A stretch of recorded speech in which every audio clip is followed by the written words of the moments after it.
cloud. Well, share screen. Share.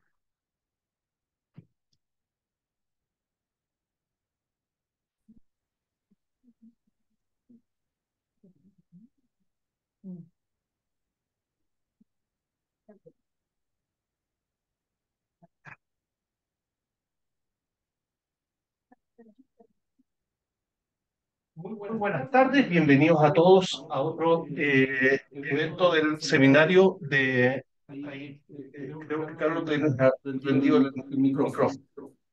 Así que para que lo apagues, lo mutees. Ahora sí, sí. Bienvenidos de nuevo a otro seminario del doctorado en Ingeniería y Ciencias con la Industria. Hoy día tenemos el honor y el placer de contar con Diego Olivares, subgerente de innovación de Aguas Andinas. Diego es ingeniero civil bioquímico de la Universidad Pontificia Universidad de Valparaíso, máster en gestión de emprendimiento tecnológico de la UAI y Chief Technology Officer del MIT. Tiene más de 15 años y de más de 90 proyectos de innovación e investigación. En Aguas Andinas lidera hace 4 años la estrategia de innovación con un foco basado en el impacto, gestión del portafolio y el relacionamiento con el ecosistema, obteniendo diversos reconocimientos a nivel de la empresa como el número uno en innovación ambiental en Bridge, CHAM, premio Price Waterhouse de innovación, premio de innovación de impacto del año, en el Club de Innovación y el liderazgo de su categoría en el ranking Most Innovative Companies 2023 y 2024. Hoy día nos va a venir a presentar la innovación en Aguas Andinas. Muchas gracias, Diego, por tu tiempo. Adelante. Gracias, Alejandro, por la invitación. Saludos a ustedes y también a los que nos escuchan online. Eh, Como les contaba Alejandro, yo trabajo en innovación desde siempre. Bien. Eh, el año pasado, en la empresa me contactaron de comunicación y me dijeron, oye, ¿sabes que queremos celebrar el Día de la Creatividad y la Innovación? Porque hay Día de la Pizza, entonces, como así, tiene que haber un Día de la Innovación, que es bastante reciente. Eh, y cuando estábamos diseñando el evento, eh, traté de recordar cuándo había escuchado la palabra innovación o cuándo esta palabra había tenido algún sentido para mí. Y se me caminar varios días y no me acordaba bien. Lo primero que escuché. Pero sí, cuando tomé la decisión de llegar a México, bien, y fue cuando estaba estudiando, bien, estaba en cuarto año en la universidad, y en un ramo de ingeniería en alimentos, se llama las teorías de Malthus. No sé si lo han escuchado alguna vez de qué se trata. Bien. Y esto es lo que, bueno, se han hecho análisis para alimentos, pero para muchas otras cosas. Sí, que en el fondo la población crece, ¿cierto? Con una proporción geométrica, ¿cierto? Exponencial. Es en una proporción aritmética. Entonces, en algún momento se topan y llega a un punto de crisis. ¿Bien? Y en la universidad veíamos cómo grandes desarrollos tecnológicos, grandes hitos, en el fondo, iban quebrando estas curvas, ¿vale? Y permitían que la humanidad quería seguir existiendo. Entonces, uno decía, oye, me gustaría ser parte de esto. ¿Bien?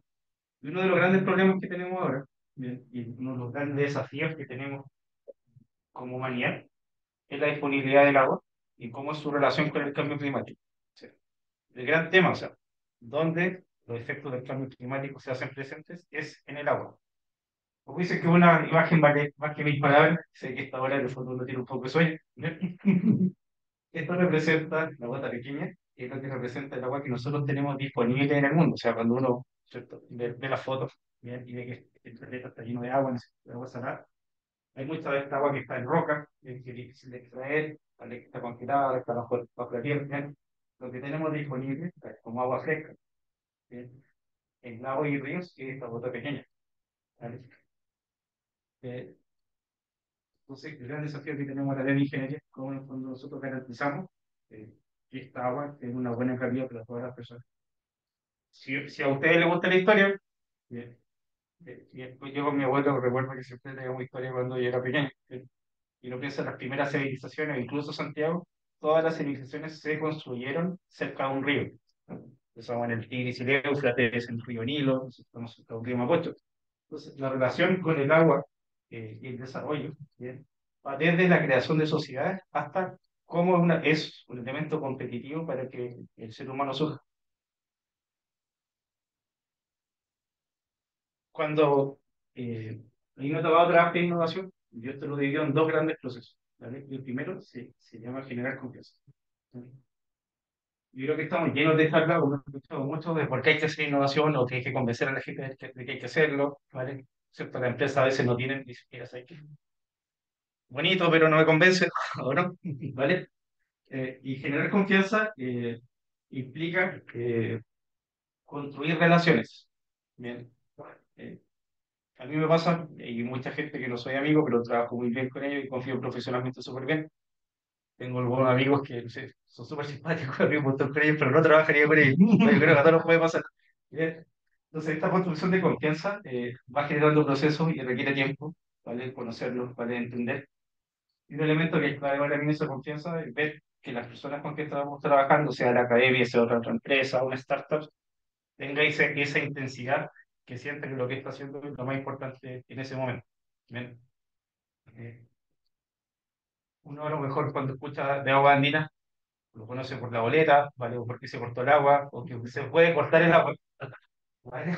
Que no es quizás lo más positivo, pero al dar un insumo que es esencial para la vida, ¿vale? Es esencial para que pueda ser un hospital, para que los niños puedan ir al colegio, para que las personas puedan trabajar, eh, hay que tener una confianza importante que no se pueden cometer ciertos errores. ¿Bien? Y el segundo paso, cuando ya construimos una confianza y la gente quiere trabajar bien, en esto, pasamos a la segunda fase que es generar impacto. ¿Bien? Eh, Al menos personalmente, yo diera una definición que es del MIT, que dice que en el fondo si algo que creamos no se usa, es un invento, pero no es innovación. La innovación se valida en el uso. ¿Ya? Eh, yo tengo una anécdota cuando íbamos a montar innovación en la Andina, una persona de mi equipo va al terreno, ¿bien? Con los operadores, mucho de tocar y mirar, y, y le dicen, oye, tú eres de innovación, te vienen a sacar una foto o a hacer un video, y el otro le dice, no, si ellos trabajan, ¿vale? Pasa mucho que estaba mucho, en Chile todavía estaba en ese momento esa cultura, ¿no es cierto? Que esto era, ¿no es cierto? Muchas fiestas, colores, bien. Pero claro, generar confianza, entender cuáles son los problemas de las personas, ¿vale? Por qué es importante? Y si estamos pensando que lo importante es que se use, ¿bien? Tenemos que comprender mucho más allá bien, del tema técnico, ¿vale? Hay muchas innovaciones que incluso hay que simplificar, ¿bien? O sofisticar menos para que la gente las pueda usar. Entonces, cuando hablamos de impacto, ¿bien? Y uno de los indicadores que hay de innovación en Chile y en el mundo en general hablan de gastos en I+D, de gastos en innovación. Y en realidad yo creo que a nadie le cuesta mucho trabajo gastar dinero, ¿vale? Bueno, el tema es lo otro, es cómo generamos que ese dinero tenga un retorno. Y algo que nos esforzamos el año pasado y medimos, es generar algo que era muy simple, este indicador que está acá, que lo que dice es por cual esto es un multiplicador respecto al presupuesto que nosotros tenemos. Entonces, decimos que por cada peso que nos pasan, el año pasado generamos 3,2 en tu presupuesto del año por tu impacto de tus proyectos de arte. Si tuviera un número como este, bien, no hay que explicar mucho por qué hay que hacer. No se llega de la noche a la mañana tampoco. Bien, pero se entiende que en la medida que estemos trabajando desafíos, bien, estos desafíos tienen un retorno positivo. ¿Vale? Ahora, para tener estos números también hay que tener desafíos que sean difíciles. ¿Bien? Nuestro proceso para implementar innovación se basa en cuatro ejes estratégicos, ¿bien? Que son estos pilares que están acá. ¿Ya? El primero, estar muy alineado con lo que busca hacer la empresa. Entonces, si la empresa va en un camino, ¿cierto? Y quiere llegar allá, nosotros tenemos que ver cómo ayudamos a que la empresa llegue allá. Y entonces esto es clave la definición de qué ámbitos vamos a trabajar, qué foco estratégico vamos a tener, qué proyectos vamos a hacer. La gobernanza y metodología. En la universidad, ¿no es cierto? Hay ciertos procesos que son lentos, toda institución grande también. ¿Vale? La clave de esto es que tengamos una disciplina, ¿cierto? Reglas claras, que esto se ejecute de una manera correcta. ¿Bien? En la gestión de portafolio, tener procesos, implica que proyectos que se dan de arte, proyectos que también se cancelan, ¿bien? Y también un balance respecto a los focos que tenemos, las aspiraciones que tenemos. ¿Bien? Y en el trabajo con el ecosistema, la idea en el fondo es que nosotros no podemos hacer todas las cosas, tenemos un parque muy claro y una expertise, y actualmente si queremos ir más rápido, lo podemos hacer con algún partner. ¿Bien? ¿Y hay algunos ejemplos, algunos temas de estrategia? Alejandro, cuando tiene la idea que podamos colaborar un poco más, ¿cierto? Tenemos nosotros tres grandes temas, ¿bien? Es bastante obvio con la introducción, bueno, nosotros somos una empresa de agua, entonces tenemos que garantizar que vamos a tener recursos hídricos no solamente para mañana, ¿vale? Sino para el futuro, ¿bien? Y entender el cambio climático.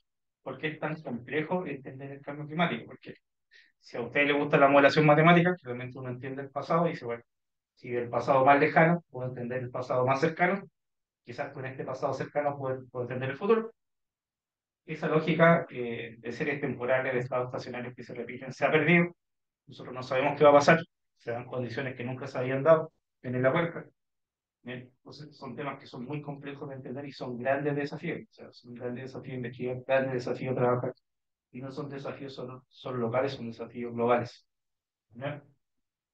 Resiliencia, bien. Solo somos una empresa que, si a ustedes les cortan el agua un día, ¿no es cierto? Ya es un problema. Entonces, el IPCC define la resiliencia como la capacidad que tenemos de a reponernos a un problema que no ocurre.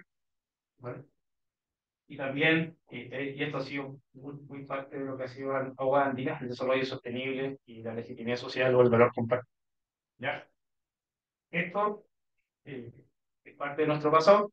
Todo lo que es pasado permite que nosotros podamos construir una identidad. ¿Bien?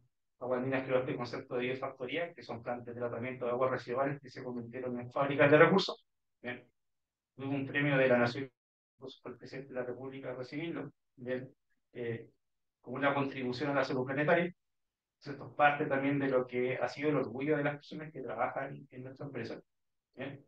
Este es nuestro presente, ¿vale? Y se dan cuenta de esto también en nuestro futuro. ¿Bien?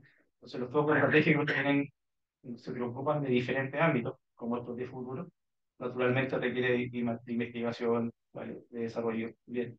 De entender que hay ciertos problemas que incluso son globales, pero hay otros que son locales, ¿vale? Que probablemente ninguna gran empresa o tecnología los quiera resolver y tenemos que ver alguna alternativa para nosotros. ¿Eh?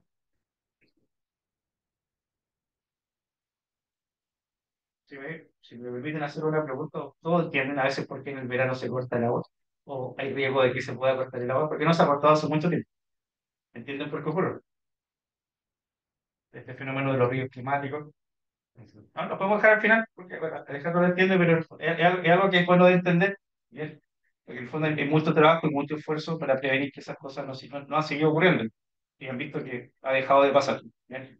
Y digo, porque acá estos son los tres pilares, pero es interesante que no veo algo como del negocio propiamente tal. Oye, ser eficiente en el negocio. Te voy a traer un ejemplo Ah, de cada ya, uno, porque veamos proyectos concretos. ya. Bien, y luego también les puedo contar algunos proyectos actuales que tenemos. Bien. Como estamos hablando de innovación, les quería contar qué es innovación para nosotros. Y dado que estamos en un seminario de doctorado, traje un poco de metodología, pero si un poco fome me avisa. ¿Ya? ¿Ya? Si ustedes entran a Amazon a buscar Innovation en Books, bien, van a encontrar más de 50.000, a veces uno ve 80.000, ¿vale? Yo he conocido muchos profesores que dicen, no, innovación es esto, no es lo otro. Bueno, es difícil ponerse de acuerdo, ¿ya? Pero innovación tiene tres grandes elementos, ¿bien? Este es como el más obvio. Dicen, oye, si eso lo vi en otro país, no es muy, no muy innovador, ¿no? No dice eso, oye, ya lo vi en otra empresa, no es muy innovador. Entonces la novedad es bastante obvio de entender. Ahora, si uno quiere definir qué significa ser novedoso, no es tan fácil, ¿vale? Y se define como que no esté en el estado del arte, ¿vale? Con conocimiento de una determinada zona o sector industrial, ¿ya? La incertidumbre, ¿bien? Es un elemento clave también para que apliquemos metodología y trabajo de innovación. Eso tiene que haber un riesgo para que sea innovador, ¿vale? Si se sabe cómo hacer algo y no hay riesgo de hacerlo, poco es muy innovador, ¿vale? No vamos a hacer un proyecto de doctorado si en el fondo ya sabemos bien, claramente qué hacer. Y esto es el impacto, o sea, y esto se valida en el uso, o sea que nosotros tenemos métricas económicas, bien, que son muy claras. Entonces, si está bajo cierto umbral, no se considera un proyecto de innovación. Sin embargo, tiene un cambio de gerente general que me pidió que esto lo rebajaron. Entonces, si esto tiene un impacto social o medioambiental demostrable, cuando los indicadores claros, se relaja también esa exigencia. ¿Bien? Vamos a hacer un zoom acá, que esto es un poco lo que quizá cuesta más entender. Hay bastantes herramientas para entender lo que es la incertidumbre. Hay un trabajo que es muy bueno, yo se lo recomiendo, este de acá, que es un trabajo finlandés, que se realizaron más de 100 empresas. y se determinaron 8 factores clave de incertidumbre. ¿Ya? Hay incertidumbres técnicas, que son las que generalmente trabajamos los proyectos. ¿Bien? Nosotros estamos con incertidumbre regulatoria también, ¿cierto? Puede haber un cambio de regulación que nos afecte. Entonces, político, cada vez más importante el contexto social, y algo que nosotros también consideramos crítico es la adopción, o sea, que la gente pues, pueda usar y se identifique que eso es cierto. Dependiendo del tipo de empresa, nosotros estamos en un monopolio regulado, hay ciertos factores de mercado, bien, de tiempo de cuando estas cosas pueden salir al mercado, si a nivel global, institucional o externo hay problemas de gestión, ¿vale? O algunas consecuencias graves, por ejemplo, bien, en caso de que un proyecto no salga como queremos, ¿ya? O sea que uno puede mapear, bien. ¿Y para qué nos sirve esto en el fondo? Para que cuando diseñemos el plan de trabajo del proyecto, nos tenemos que hacer cargo de estas cosas, ¿ya? Porque creamos un modelo que tiene un 99% de acierto, pero no lo usa nadie. ¿No sirve? ¿Fue innovación? No fue innovación. Bueno, entonces quizás tenemos que hacer clases, bien, de cómo implementar el proyecto, tenemos que añadir capas de software, bien. Entonces lo estamos trabajando dentro con la universidad, con un modelo, ¿vale? De utilización de recursos hídricos, y el equipo del terreno le cuesta usarlo porque, claro, le falta una capa de software, bien. Claro, interactuar con Python, algunas personas lo pueden hacer, pero si queremos que esto se masifique, probablemente tenga que tener una capa que sea más simple, y eso se considera desde el diseño del proyecto. ¿Bien? Si nosotros queremos esto pensar, si un proyecto tiene cierta ambición o es más incremental o de eficiencia o es transformacional, hay otras herramientas como el WWE, que en el fondo puede entender si esto en el fondo está más cerca, es más adyacente, incremental o es más transformacional. ¿Ya? Entonces, nuestra definición es bastante sencilla y humilde. Vemos que sea nuevo para nuestro mercado en Chile. ¿Ya? Hay varias empresas que vienen a negociar y me dicen, mira, se lo estoy ofreciendo al paraíso, ¿no es cierto?, a la construcción. Digo, bueno, que nos vaya bien. Pero si quieren trabajar en innovación con agua tira, tiene que ser nuevo para el mercado, tenemos que ser nosotros los primeros. ¿Bien? Tiene que tener un nivel de incertidumbre elevado. ¿Bien? También tiene que tener un impacto económico. Bueno, nosotros, bueno, si un proyecto de inversión va a ser Evita, ¿vale? Evita porque realmente no son inversiones, son a lo más pequeñas, ¿vale? Y medimos indicadores ambientales o reputacionales, ¿vale? También como por estos proyectos. ¿Ya? El segundo pilar, muy corto, a nivel de gobernanza. Bien, me acuerdo de la primera vez que diseñamos esto, tenía un montón de números y roles, ¿ya? Cuando esto va madurando, tiene que ser lo más simple posible, ¿ya?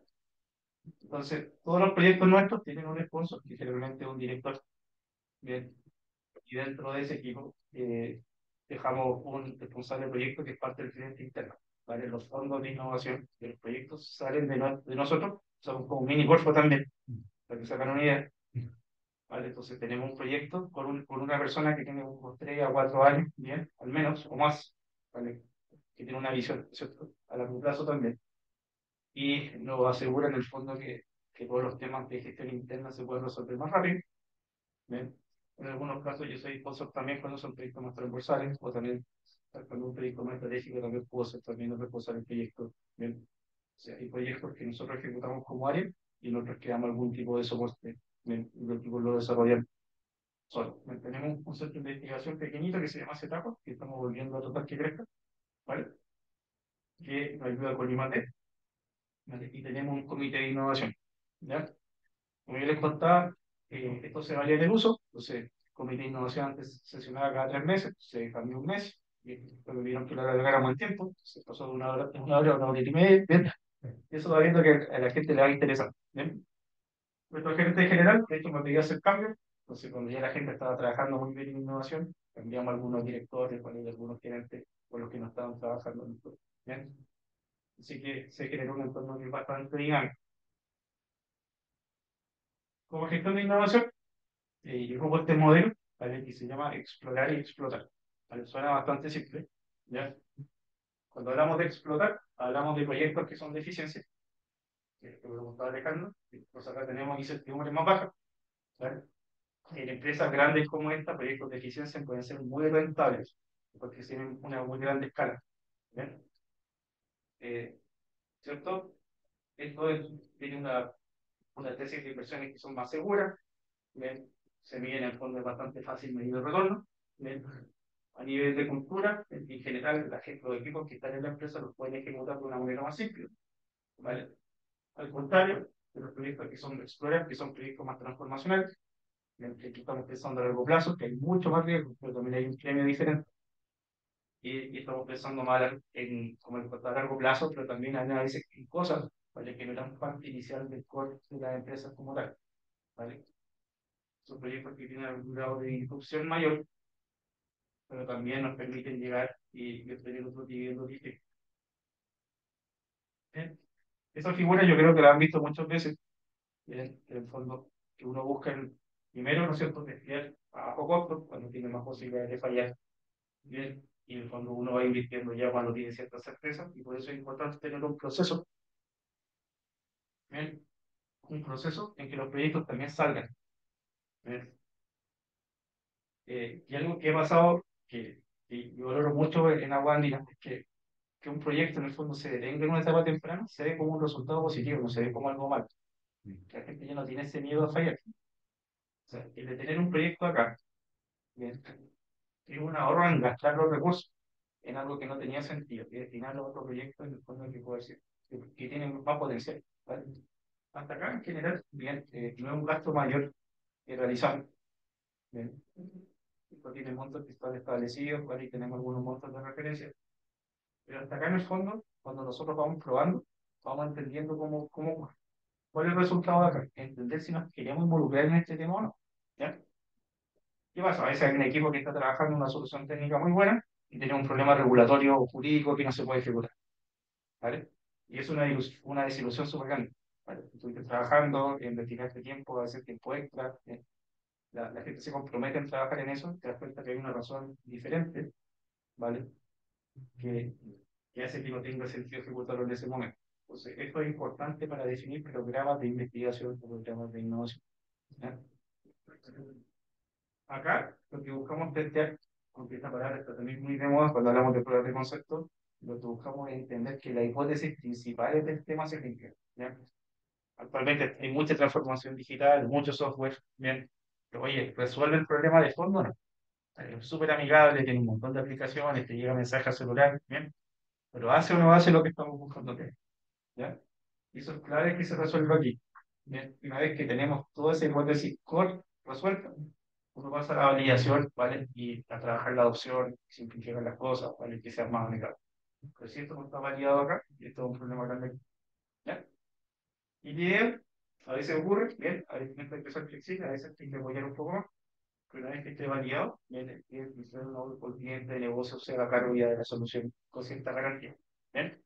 Entonces, en el marco de confianza, ¿qué uno esperaría que nosotros entreguemos? Por ejemplo, si ustedes fueran los que trabajan con innovación, ciertas certezas de desempeño, pues. Oye, creamos un producto, ¿no es cierto? ¿Cómo esto se va a comportar en la realidad? ¿Vale? Entonces, hay que ponerse, ¿no es cierto?, el traje científico y ser muy riguroso en decir, oye, esto funciona hasta aquí, en estos casos no, o no lo sabemos, ¿bien?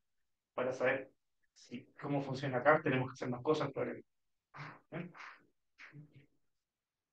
Este es un proyecto que a mí me gusta mucho, que es fertilizante huecho. ¿Bien? ¿Sabes qué significa huecho?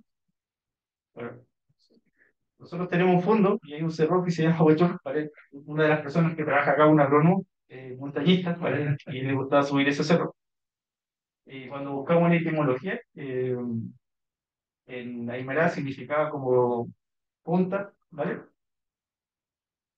Y si lo pasamos en Mucungun, era como el lugar donde se descansa, ¿ya? Entonces, Andina estuvo trabajando mucho tiempo en un modelo de economía circular, pero hay una parte de los biosólidos, que son los residuos de las plantas residuales, que no tenían destino, se llevaban a un centro de acopio, y el equipo estuvo trabajando en procesos biotecnológicos nuevos, ¿vale? Haciendo mucha innovación e investigación muy orgánica durante 10 años. ¿Bien? Y eso se estaba acumulando. ¿Bien? Realizamos algunas pruebas y dijimos, oye, esto está muy bueno, es mejor de lo que llevamos, ¿vale? Normalmente, y empezamos a montar un proyecto. Entonces, nosotros, a nivel de tratamiento directo de la biofactoría, generamos 300.000 toneladas al año de biosólido. O sea, es una cantidad muy grande. 200.000 se van directo a campo. ¿Ya? El transporte y la preparación del suelo son a costa de agua andina, pero tiene un fondo más eficiente a nivel de costo, pero también a nivel ambiental, e incorporarlo ahí que llevarlo a un relleno sanitario. Entonces nosotros en 2019 dejamos de llevar Bien, estos residuos de relleno sanitario. Después hubo una ley que prohibió que eso se hiciera, esto se hizo antes, bien, pero quedaban 100.000 toneladas que después de este proceso se convierten en 30.000. Si alguien ha visto alguna vez un lodo, no se parece a esto que está, y tampoco lo tomaríamos con la mano, ¿cierto? ¿Ya? Entonces, cuando llegábamos a las visitas, por ejemplo, la gente pensaba, decían, oye, no esperábamos otra vez. Porque alguno camina, lo toca. Bien. Eh, y es clave, mira, cuando hablamos de economía circular, siempre se destaca mucho que esto es algo que viene de un residuo, mira, estamos cuidando el medio ambiente, pero este producto es tan bueno, bien, que compite con cualquier otro producto de cualquier tipo de origen. ¿Ya? Entonces, la clave es que el SAC reconoció como fertilizante este producto. Entonces, no se considera un residuo a disponer, un residuo a tratar, ¿vale? Y eso en el fondo alivió bastante las preocupaciones que tenían las personas. ¿Ya? ¿Qué características tiene? Bueno, tiene homogéneo y uniforme. A veces estos productos tienen composiciones que son variadas, ¿vale? Y tiene un origen natural que potencia la circularidad. Tenemos una composición de macronutrientes que es muy buena. La relación carbono-nitrógeno, porque es importante destacarla, porque en el fondo si es más alta, bien, esto se empieza a degradar, empieza a generar olores, bien, y sigue vivo. Está limitado con esto, en el fondo, similar a un humus que algo que es más estable. Bien, bien. ¿Cómo se logró? Bien, este proceso tiene tres grandes pilares. Primero, tenemos una red muy grande eh, de cientos de puntos de control, ¿vale? De descarga industrial. Si en otros países nos preocupan, me dicen, oye, Diego, ¿y los metales pesados? Bien, no tenemos metales pesados porque controlamos las descargas industriales. Bien, hay procesos muy avanzados de estabilización, ¿vale? La biofactoría, hay hidrólisis térmica, bien, con un proceso noruego, se llama Cargill, es la marca de empresa, bien, tiene una hidrólisis térmica que esto entra a, ¿cierto? Más de 160 grados a 6 bares, se presiona. ¿Te has visto cuando la gente baja a hacer buceo? Pues no puede subir tan rápido porque explotan los pulmones. Entonces acelera y pasa lo mismo. Entonces se hace esa presión, se libera muy rápido, las células explotan, queda disponible, ¿no es cierto? Todo el interior de la célula, se digiere, se genera más gas, y luego más estable, ¿cierto? Está mejor higienizado. Y luego tiene un tercer proceso biotecnológico que les contaba hace poco. ¿Bien? Entonces, este proyecto bien, contribuye a 7 objetivos de desarrollo sostenible en 15 metas específicas. Bien. Y dijimos, oye, bueno, dado que esto es bueno, lo podremos vender, ¿vale? Entonces, el equipo de biosolios tenía un servicio bien, que ellos preparaban el suelo, como les contaba, la empresa se hacía cargo del transporte y la preparación. Dijimos, oye, hagamos lo mismo, pero entendiendo que este producto es distinto, tiene mejores características, ¿bien? Y puede tener alguna salida. ¿Ya? Justo pasó la pandemia, esto lo hicimos en 2020, partimos esto era en, en diseño,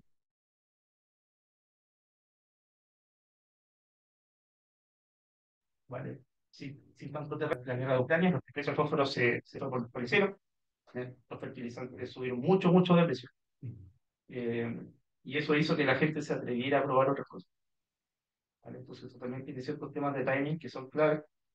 Se atrevieron a probar otras cosas, vieron que no era malo, ¿vale? Que era bueno, hicieron más, le contaron a los amigos, bien. Ujú. Pasó lo del SAC y de repente empezó a haber una demanda brutal, ¿vale? Y eso es muy claro en la innovación, esto no es forzado. Cuando se adopta algo es casi exponencial, ¿bien? Y actualmente esto tiene una salida de alrededor de unas 15.000 toneladas al año. Estamos hablando de toneladas, no de kilos de fertilización. Estuvimos trabajando en algún momento con una empresa de origen japonés, ¿vale? Ellos estaban interesados en desarrollar productos, ¿vale? Que redujeran la huella de carbono de los productos alimenticios, ¿bien? En toda la cadena de valor, ¿ya? Como los fertilizantes, estos productos se traían, bueno, de Europa del Este o de China, ¿bien? Ya teníamos una huella muy grande en transporte, entonces estaban buscando algún suministro local. Y nos dimos cuenta de que nuestro fertilizante, por este proceso que ocurre acá, biotecnológico también, o sea, un biosecado, pero también una transformación de los nutrientes, ¿bien? Estaban mejor disponibles para las plantas y también generaron una inhibición natural en el óxido nitroso, que es un gas que anda por alrededor tiene un potencial de calentamiento global de alrededor de 300, cuando respecto al CO2 a veces depende del año, pero 290 y algo, 300. Entonces, entonces ya en el fondo reduce las emisiones, pero también al tener materia orgánica, se da un efecto de captura o secuestro de carbono que le llaman carbon farm, ¿vale? Así que, como yo les contaba, a nosotros nos interesa que todo esto esté muy bien trabajado. Bien, hicimos algunos estudios con esta empresa, hizo estudios en Estados Unidos, que también demostraron el efecto, y tuvimos un proyecto también piloto con el INE, que ahora también estamos viendo con algún profesor de la universidad, bien, de economía, hacer algunos proyectos más largos, bien, que vayan demostrando y tengamos datos empíricos de efectivamente cuánto es lo que se captura eh, en distintos tipos de suelos. Aquí tenemos una está completa. Sí, tenemos modelos, ensayos, bien, pero esto depende si está cerca de la costa, si depende de lo que se plantó, de la composición del suelo, bien. Así que este es un tema súper relevante y súper interesante, bien, y probablemente los factores de captura que se determinen acá van a ser los que estén de referencia, ¿vale? A nivel de literatura. Es como un proyecto que puede tener diferentes dimensiones.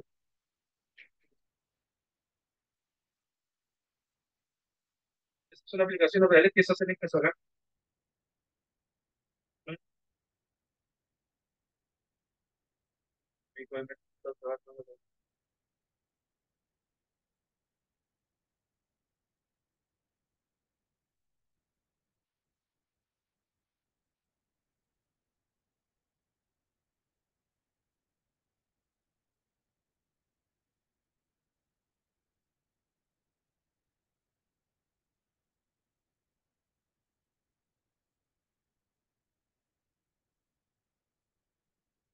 Entonces dejó David la llave.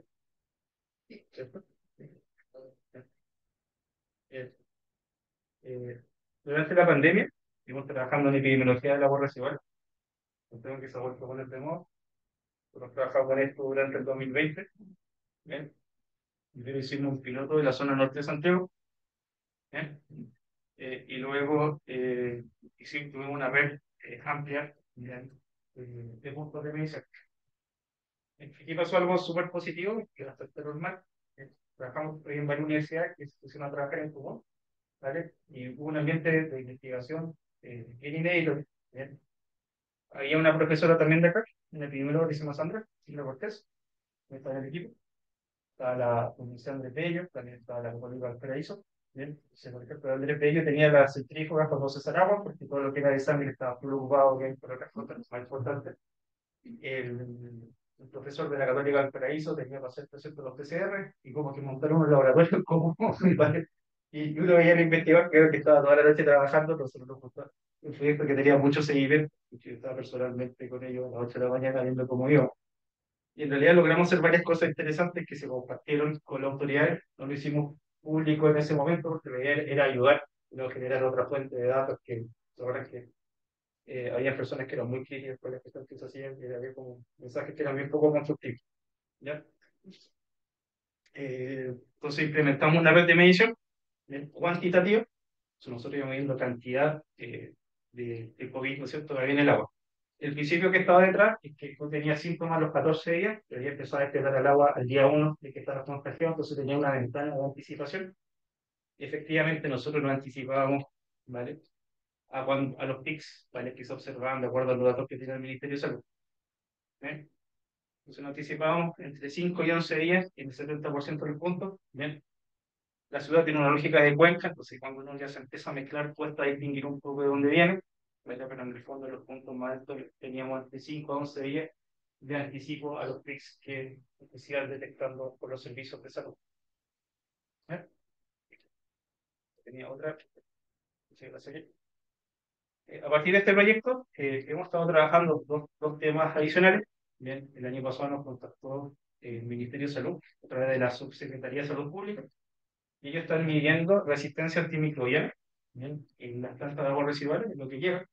Y con eso pueden ver si la gente, por ejemplo, está generando resistencia a algún medicamento. Entonces, si yo suministro el medicamento, por ejemplo, un son y la gente está generando resistencia, pueden cambiarlo, validarlo. Entonces, ¿qué nos permitió con esto? En el fondo, dejamos de ver el agua servida como algo, oye, no quiero ni saber dónde está, y se convirtió en un flujo de información poblacional, ¿vale? Y información de cómo está la salud de las personas, ¿ya? Y eso fue a partir de esto, ¿vale? Proyecto de ingeniería, nosotros tenemos un programa que ya está finalizando. Hemos trabajado en esto unos 4 años. Yo creo que acá este video desde aquí. Yo creo que es muy fácil. Es un programa de robótica para desarrollar dispositivos que son operados a distancia. ROV significa remote operating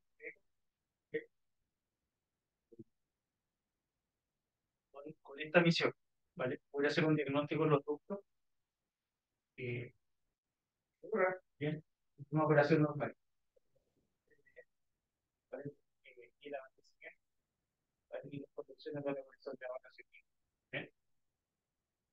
Ustedes saben que es un acueducto, ¿sí? Un acueducto conecta, ¿no es cierto?, una planta de agua potable con el estanque, que nosotros a veces vemos así. ¿Bien? Y desde el estanque, ¿no es cierto?, llega a tu casa. Si el acueducto conecta la producción con la distribución. Ese proceso nosotros llamamos transporte. Todo el transporte de agua, ¿no? Que lo desde la planta de producción de agua potable al estanque se llama transporte. ¿Vale? Y estos son ductos que son muy grandes, ¿vale? Muy grandes, ¿vale? Están en zonas que son de difícil acceso y es peligroso para entrar porque son muy grandes, no sabemos cómo están, va a ver, ¿vale? Entonces, ¿qué se hacía antes? Para tu diagnosticar tenías que detener esto. Esto podría llegar una, ¿cierto? Llamada abastecimiento importante. ¿Bien? Y la gente tenía que bajar y ingresar acá, ¿bien? A pie, ¿no es cierto? Caminar, ¿vale? En oscuro, ¿bien? Y eso lo estamos haciendo con robots. ¿Bien? Paso. Tenemos condiciones operativas que son súper desafiantes. ¿Bien?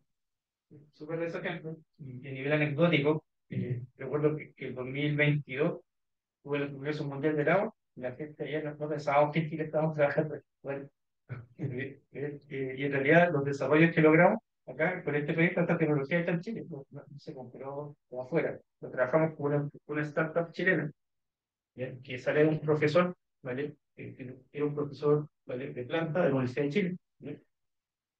Que ahora salió de la universidad, ¿vale? Sigo con su empresa, entonces también uno puede trabajar bien con académico, por eso que parece mucho mito de que no se puede hacer tecnología de punta en Chile. ¿Bien? Y la gente en Alemania, digo, no creo eso. ¿Bien? Cuando uno lo escuchaba hablar, yo entendía que era cierto. ¿Bien? E incluso a mí me visitaron de Estados Unidos y la gente de Chicago no sabía cómo habíamos resuelto esto, porque a nivel de física, bien, la fuerza de arrastre, ¿vale? De estos ductos que son gravitacionales, es cuadrática bien, a la velocidad. ¿Vale? Y como nosotros estamos cerca de la cordillera, hay puntos que hay mucha velocidad, ¿vale? Y se genera una fuerza muy grande. O sea que hay un límite en los equipos que se desarrollan generalmente hasta como 2,2 metros por segundo, que tienen un costo, y sobre ese otro, es tecnología militar que no se vende y muy cosas, ¿vale? Son precios gigantes. ¿Vale? Son precios gigantes. ¿Bien? Y en el caso de acá, ¿bien? Fue posterior a este proyecto para la misma empresa, dimos el desafío de hacer esto en DUC, ¿vale? Que son de agua residual. ¿Bien? ¿Cuál era el desafío? Que esta agua tiene color, entonces tú no ves que está abajo. O sea que tenemos que implementar más tecnología, implementamos sonar, un sonar que mandamos a diseñar en Inglaterra, y también el film láser nos permite el control de la tubería. ¿Qué es importante estos proyectos?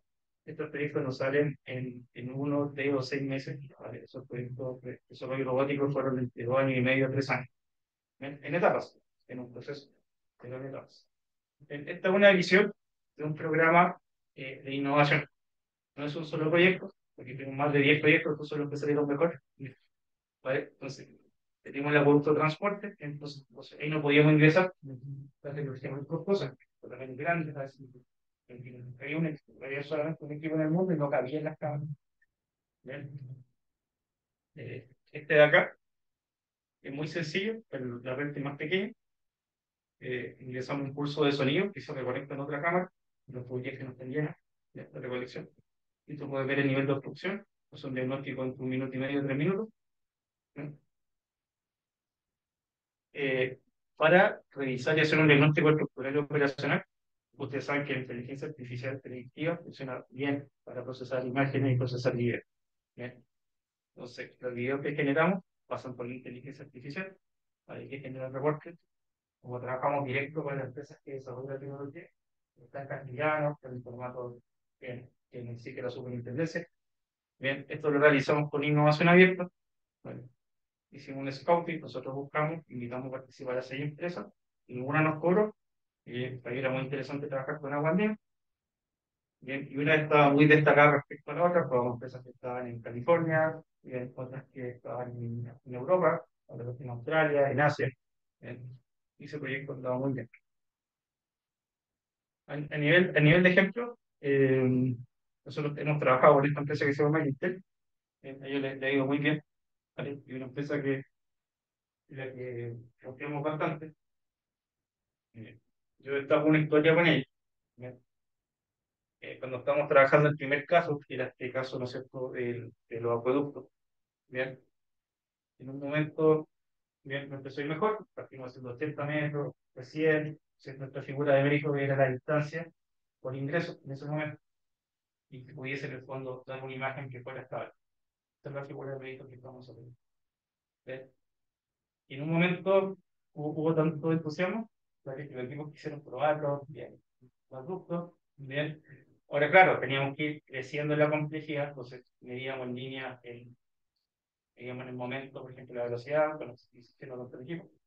Algunos fueron muy entusiastas que no lo hicieron y entraron a una condición que era muy compleja y el equipo todo un perfecto, ¿vale? Eso no que una parte, ¿vale?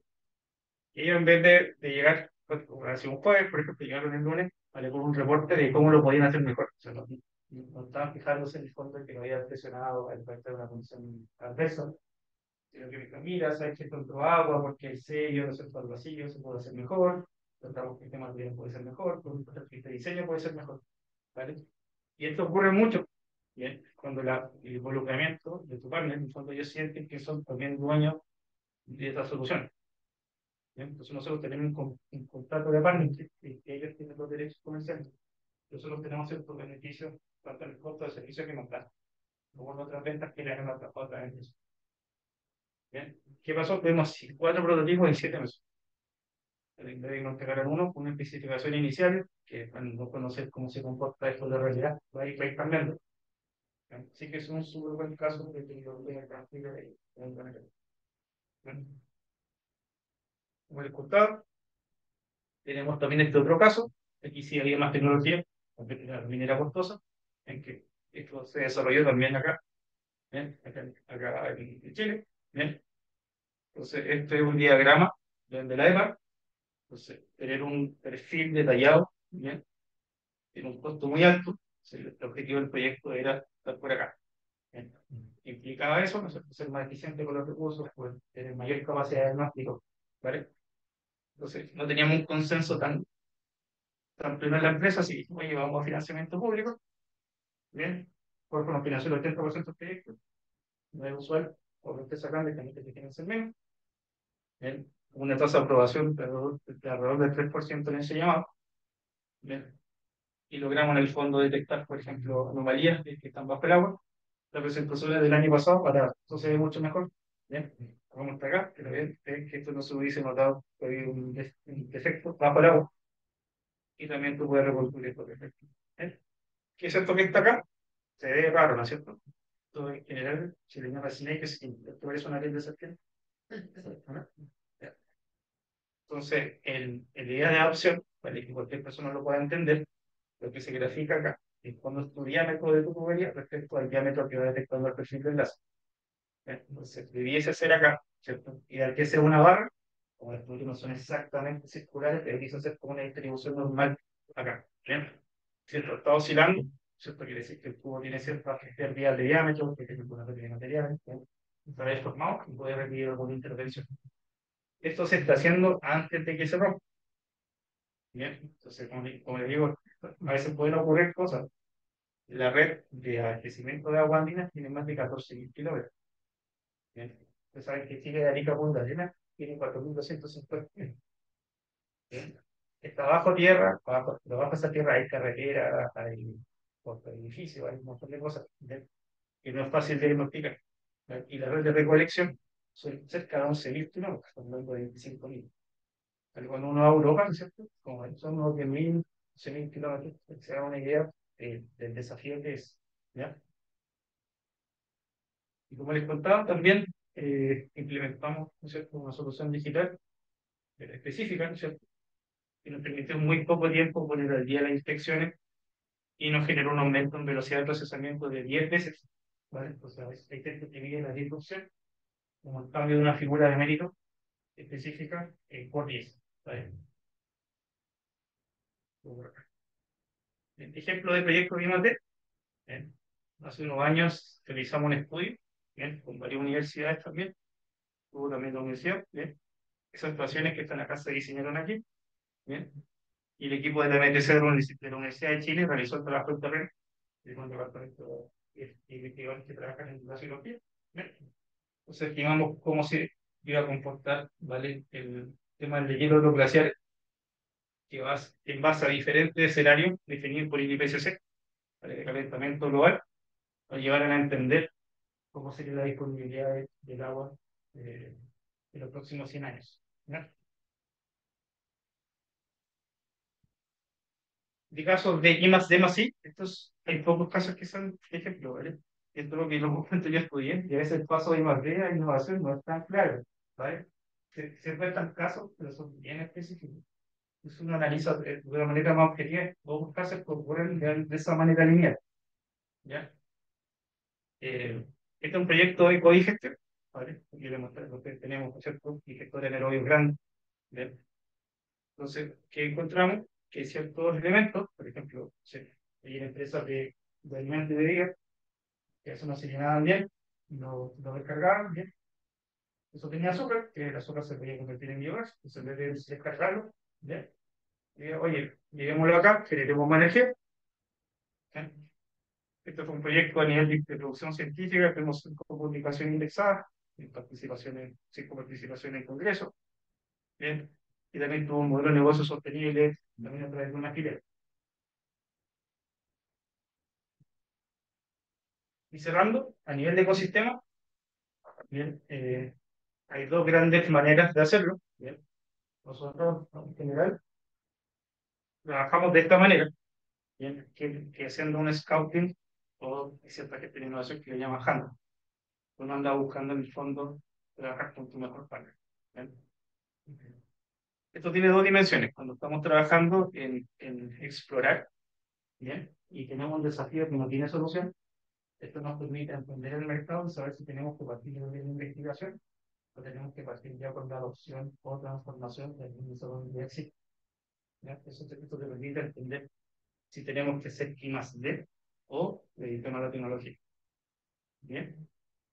Y en el caso de aquí, ya entendiendo el problema, ya sabemos que, por ejemplo, oye, trabajar las fugas, trabajar en infecciones escolares, deberían buscar una mejor solución tecnológica, ya tener el otro problema. ¿Bien? Estos procesos de edición masivo no los realizamos tanto. Ayer tuvimos un demo day con Corp, igual con nos pidió de fondo desarrollar un programa de innovación abierta que salió muy bien. Vale, tuvimos 42 propuestas, de las cuales 23 estaban bien formuladas, o sea, era bastante. Y si lo pensamos que iban a llegar unas 5, queríamos tener todos los presentar. De hecho, ellos nos contaron que el desafío de innovación que más postulaciones tenía en la historia de Corfo, pero era muy simple y no tenía un premio en dinero. ¿Vale? Era que en el fondo ciertos elementos, por ejemplo, de la renovación de la red, se le dieron destino de economía circular.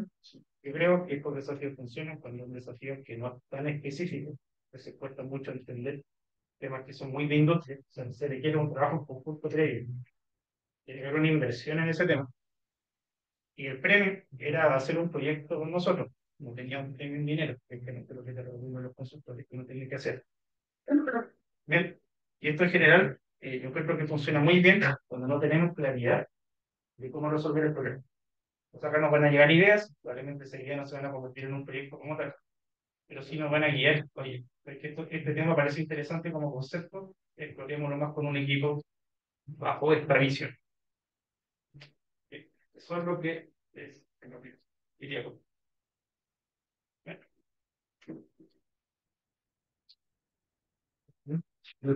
Diego, ¿preguntas?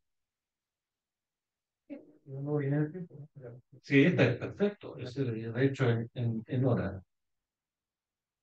En la casa, ahí prendan los micrófonos nomás. Ahí digo un poco ¿Cómo ven ustedes? Porque, como tú dijiste, habían unos que se van directamente al negocio y otros que van a esto, a esta área tuya.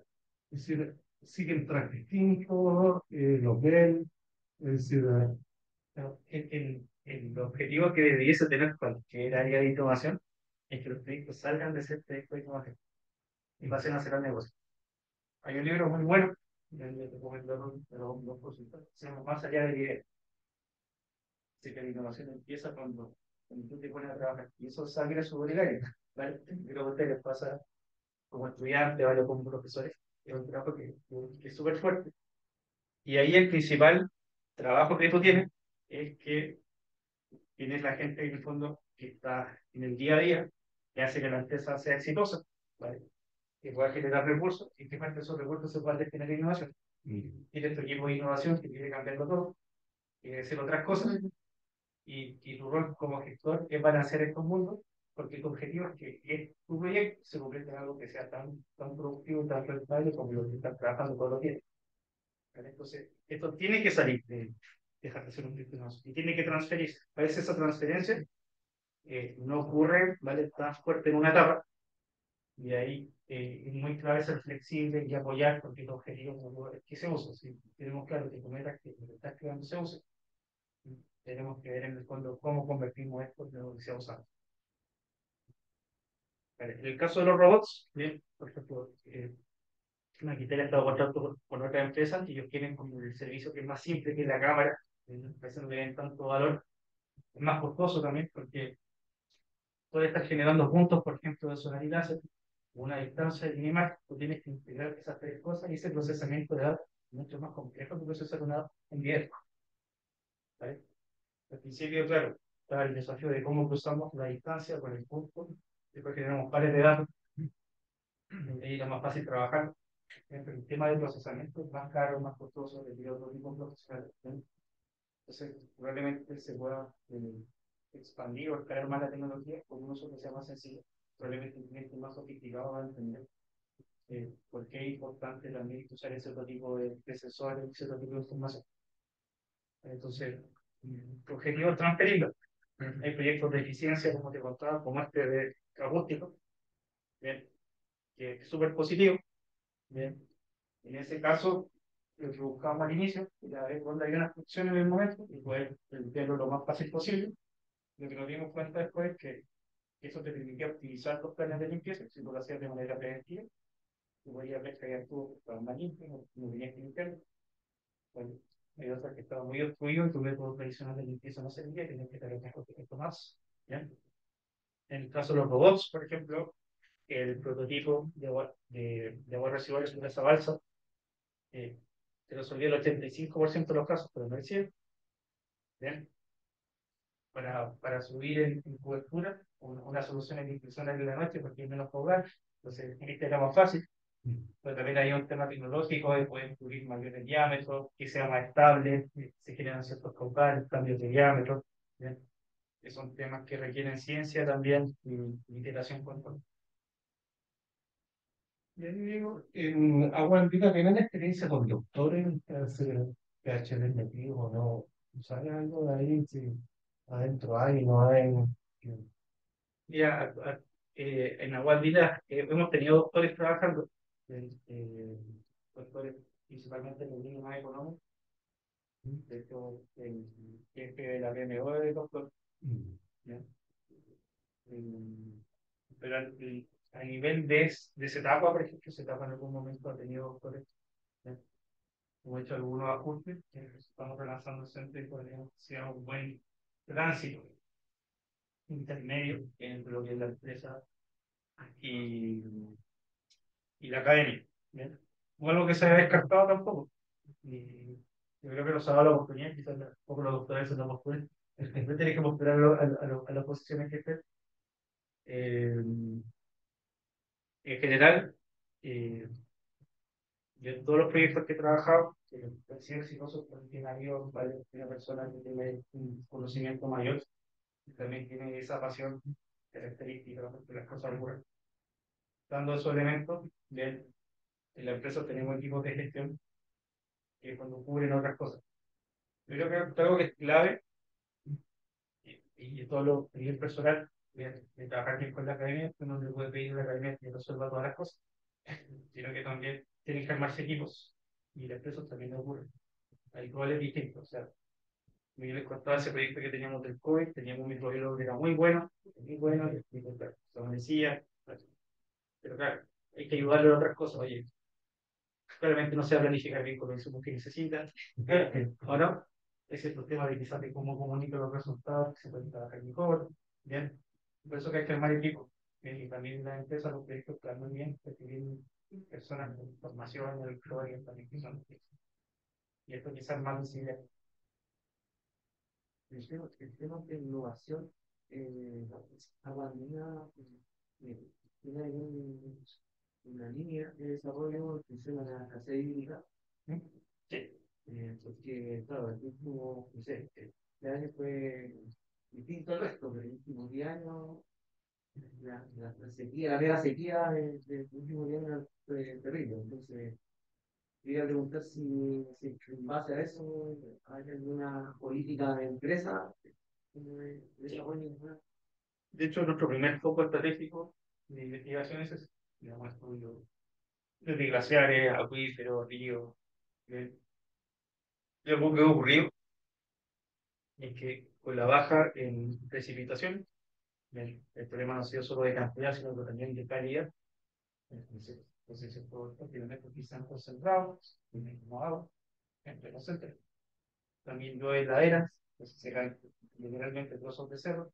Pero también con el rendimiento de los glaciares, había glaciares de roca, eran hielos que llevaban mucho tiempo ahí, que vean por algún lugar, y eso va a aparecer que tiene un uso artificial, no una concentración que las plantas no pueden tocar.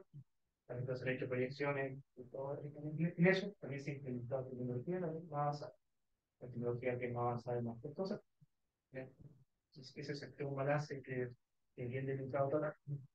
Digo, continuamente se están haciendo muchos estudios respecto y es una preocupación no solo para el próximo año ni para 5 años, sino como te contaba, hay estudios que se incluso hasta 100 años a nivel de escenario.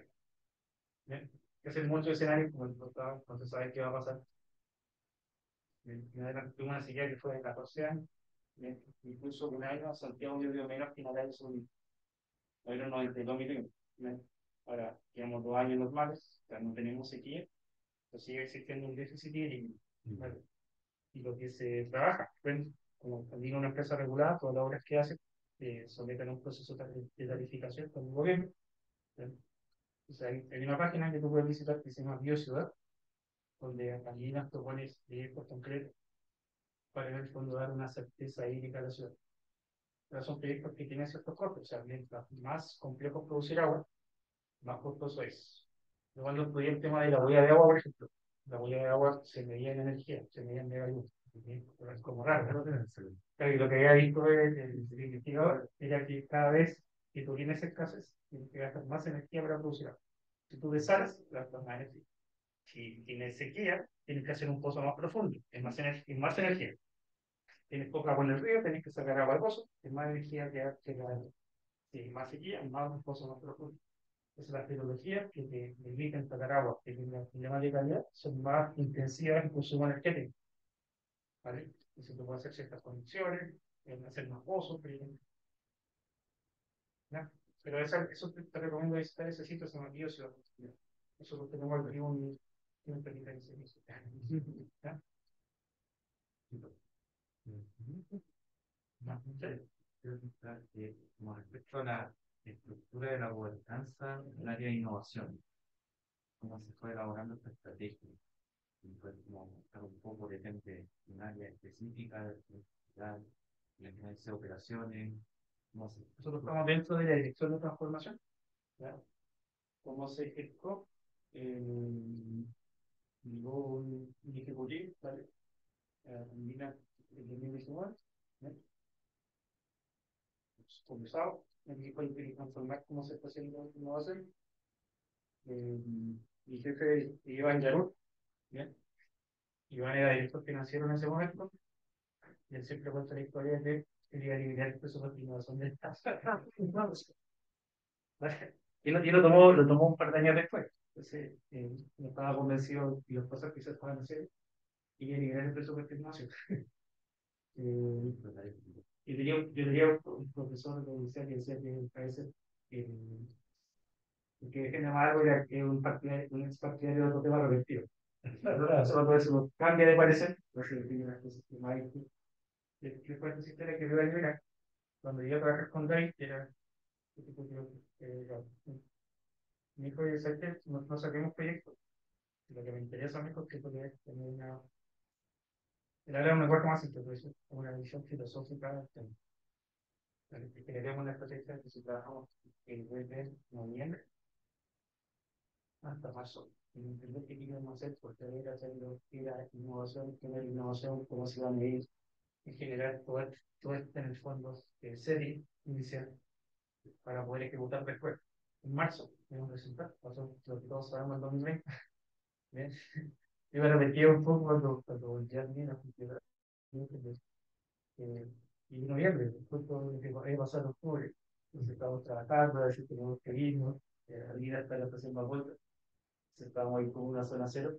Y a pesar de eso, tuvimos que trabajar bien, se pudo diseñar, y una vez que se empezó a ejecutar, el primer paso que tomamos fue ejecutar proyectos tipo Quick Wins. Eran proyectos que eran demostraciones de 3 a 6 meses, que la gente veía que ocurría, y lo que esperábamos lograr, esperaba lograr que la gente quisiera participar, ser parte del proceso, que tuviera que teniendo de eso. Cuando tú ves que alguien trabajó 3 o 6 meses, bueno, tuvo un resultado, del lado que también quiere, ¿bien? Y a nivel personal, lo que yo quería, en el fondo, era que la gente hablara bien de nuestro trabajo, no que yo iba a defender. Entonces, cuando me preguntaban qué es lo que yo buscaba, era que la gente hablara bien de mi negocio. Bien, por eso que partí con esto de generar confianza. Y hablar bien también es decir, oye, ¿sabes qué? Me di cuenta que esto no va por acá, detengamos. Si el problema sigue siendo importante, podemos hacer otro camino. Pero yo creo, claro, que si cuando tú logras que otro más, que no eres tú, al salir de lo que estás haciendo, lo logras. Bien. Y eso es lo que hay que apuntar. Y eso se queda, digo, trabajando seriamente, siendo muy honesto, siendo riguroso, tomando algunas decisiones difíciles también. Eso sí genera la confianza. Súper. ¿En la casa? ¿Preguntas? ¿No? Diego, muchas gracias. Nuevamente los dejamos invitados no para la próxima semana, sino la siguiente semana tenemos otro seminario. Así que les agradezco a todos, nos vemos y que tengan una muy buena semana. Gracias. Oye, gracias. Tengo un regalito arriba, ¿sí? ¿Va? Sí, eso.